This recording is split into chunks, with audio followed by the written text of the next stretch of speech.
Hi my darlings, I hope that you're all doing great and having fun in learning English. If not, then you are at perfectly right place and on the side from Anna's Learning Corner. If you haven't followed me on my Instagram, YouTube or TikTok, what are you waiting for? Go and follow all of my social media channels. Well, let me tell you, do you really believe that confidence and communication is something that you really need in your relationship, personal and professional? Then this video is for you. In my today's video, I'm going to share with you top 3 lessons that I've learned from a book, How to Win Friends and Influence People. The top 3 lessons that will dramatically change your personal and professional relationships. You find it difficult to communicate with your partner, or you not be able to build a good and healthy bond with your boss. This video is for you. Let's get the ball rolling without wasting any time.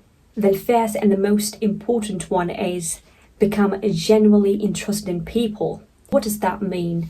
It simply means that when, for instance, I'm talking to my partner, I'm scrolling and my partner is talking about something really pivotal. Maybe he's talking about how's his day or what has he done, but I'm just scrolling. I'm not actively listening. This is also a form of communication. If you're not listening to your partner actively, it means you are not genuinely listening. That's the first step of effective communication in this book. You need to show genuine concern to whom you're communicating to.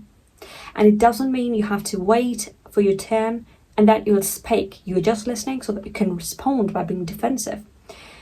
Doesn't matter it's a relationship, doesn't matter it's work relationship or it's your personal one.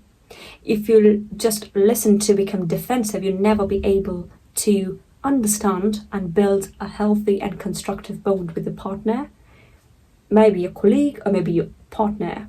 It's pivotal to remember small details. If you want to show genuine concern in communication, so you will need to remember small details. Their name, their full name. Now, firstly, let me talk about the workplace.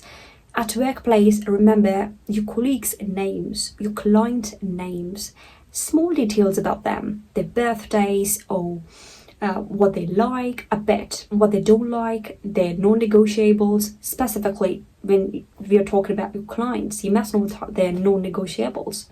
So by doing that, you are showing a genuine concern that, all right, I'm interested to communicate to you. Communication is a two-way. It's a dialogue. It doesn't mean that if I'm talking and you guys are not listening me, or if you're listening me, you're just listening to become defensive and respond to me and retaliate. If you listen to respond, that's a retaliation more than a constructive negotiation or communication. So that's the first step that this book teaches us. Show genuine concern. And how can you do that? By remembering small details, their names, their non-negotiables, and listen to understand the pivotal one. Now note it down on your notebook and try to implement this first one for the next 14 days. When you're talking to your partner, if your relationship with your partner is devastated and your relationship with your boss is truly crucial, then this tip is for you. Let's talk about the second one. Second one is make people feel important. How can you do that? Let me give you a scenario. For instance, your partner put a little effort. Maybe you just came home and he prepared dinner for you. Show appreciation. Show some appreciation, genuine appreciation that thank you so much for preparing food today. Although I was late, but you prepared it for the kids. Thank you so much. This small gesture of thankfulness really shift your relationship. This Thanksgiving nature. So how can you make other people feel by recognizing their efforts, their strengths? You can appreciate them. That I really appreciate your effort. Rather than saying, okay, thank you. That seems like a bare thank you. Rather than that, what can you do is you can genuinely show your concern that that person is important for you. What I do in my life is, if I'm booking a cab, I'm just leaving the cab, what I say is thank you so much for dropping me safely. Or what I do is when I'm communicating with my students, I always ask them, tell me what are the 3 things you guys are grateful for today. So they By doing this thing, you can improve relationship with yourself too.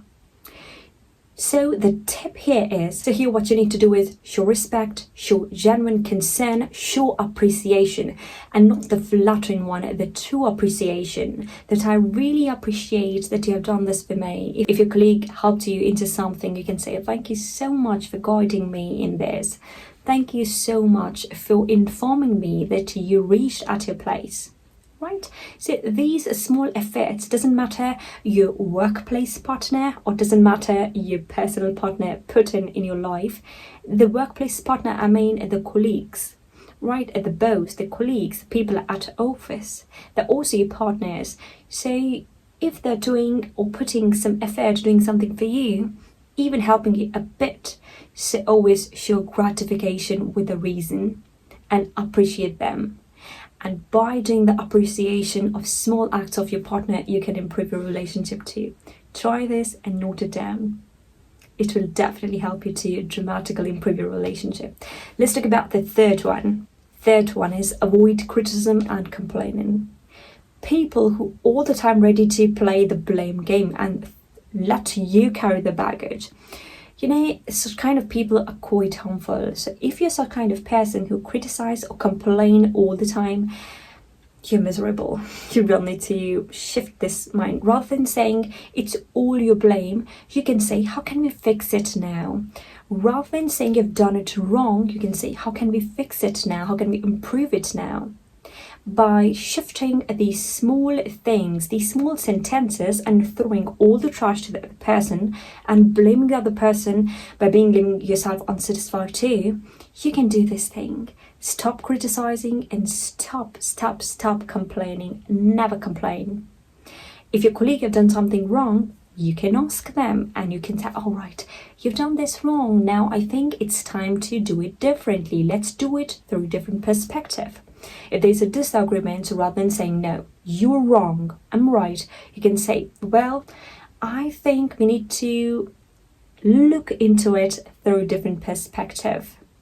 Rather than saying it's all your fault, you can say, all right, mistake. You can say, what's done is done. Now, let's see how can we fix it? How can we communicate about it? So this is the most pivotal point and the crucial thing in relationships, specifically in the personal relationships too. What people do is they blame each other. It's your fault, whatever you've done, that's wrong, I put my effort, that's you were not putting the effort. And that's what make a relationship miserable. Rather than that, what if you guys can sit and rather than saying you've done it wrong, I've done it wrong, we can say, all right, it's done. Now let's see how can we fix it in there. Be solution oriented and resourceful person rather than a critique.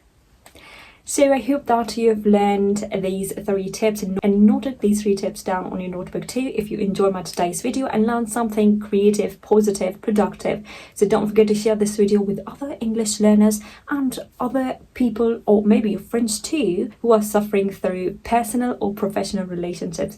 If you like my today's video, don't forget to give this video a thumbs up and subscribe to my channel. Take care of yourself. Bye bye. Thank you so much for watching this video.